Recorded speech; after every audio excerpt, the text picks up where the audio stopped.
प्रयागराज महाकुंभ के इस पवित्र अवसर पर, इस पवित्र महायोजन के लिए विभिन्न स्रोतों से, विभिन्न रास्तों से सरकार को लगभग 7,500 करोड़ का निवेश प्राप्त हुआ। और इसलिए प्राप्त हुआ, इस सोच के साथ प्राप्त हुआ कि देश विदेश प्रदेश के हर कोने से आने वाले श्रद्धालुओं के लिए हर प्रकार की सुविधा और व्यवस्थाएं मुहैया कराई जा सके।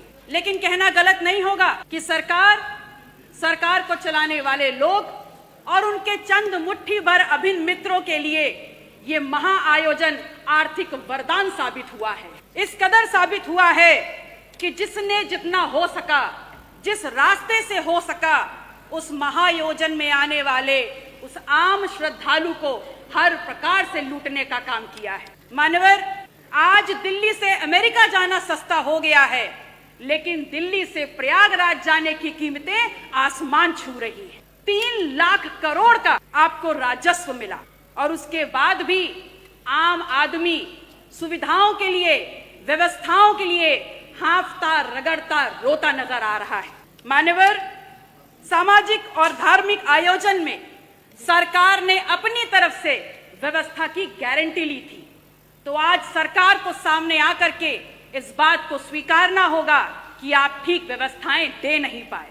उस महाकुंभ में आई हुई संख्या को अपनी उपलब्धि ना बताएं, क्योंकि उस महाकुंभ में आई हुई जो संख्या है वो भारतीय समाज के धार्मिक चेतना का परिणाम है, वो आपकी उपलब्धि नहीं है।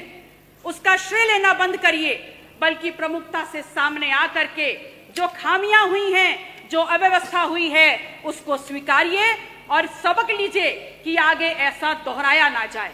मानवर, समता समरसता के तथाकथित संदेश के साथ इस महाकुंभ का आयोजन सरकार ने किया और सरकार इतनी निरंकुश हो गई, सरकार का प्रशासनिक अमला इतना निरंकुश हो गया कि आपने तमाम नियमों को धता बताते हुए वीआईपी कल्चर खेलना शुरू कर दिया और इस कदर उसको आगे बढ़ा दिया कि वहां पर वर्गीय विभेद के कारण अव्यवस्था और वहां पर भगदड़ की भेंट चढ़ गया। आम जन की आस्था, आम जन की भावनाएं के साथ जो खिलवाड़ हुआ है वो महज निंदनीय मात्र नहीं है, बल्कि एक पाप है।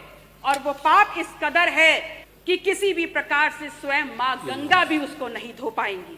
आप कह रहे हैं कि विपक्ष धार्मिक आयोजन महाकुंभ पर राजनीति करता है, तो एक छोटा सा सवाल आपसे पूछ रही हूं कि ये बताइए, 22 जनवरी 2025 को जब संपूर्ण मंत्रिमंडल परिषद की वहां बैठक आपने आयोजन की थी, तो क्या आप मंत्रिमंडल के लोगों को ले जा करके वहां भजन कीर्तन करा रहे थे? वो भी तो एक राजनीतिक बैठक थी ना। तो फिर राजनीति विपक्ष कैसे कर रहा है? असल में राजनीति कंप्लीट 100% शुद्ध राजनीति तो आप कर रहे हैं, और उसमें भी इस कदर राजनीति कि आपने वहां पर भी, उस पवित्र स्थल पर भी पिछड़ों को पीछे ही छोड़ दिया।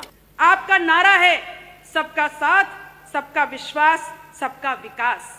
उस दिन सदन में जब विपक्ष के द्वारा विधानसभा की कार्रवाई में उर्दू को सम्मिलित करने की बात की गई, तो यहाँ पर अशोभनीय और असंसदीय भाषा का प्रयोग किया गया। तो एक सवाल सीधे सीधे माननीय अधिष्ठाता महोदय, आपके मार्फत आपका संरक्षण लेते हुए मैं नेता सदन से पूछती हूँ, is Urdu an imported language? क्या उर्दू निर्यात करी हुई जुबान है? और या फिर क्या ऐसा है कि जब मुगल घोड़े से भारत में आए तो अपने पीछे उर्दू को बैठा करके लाए?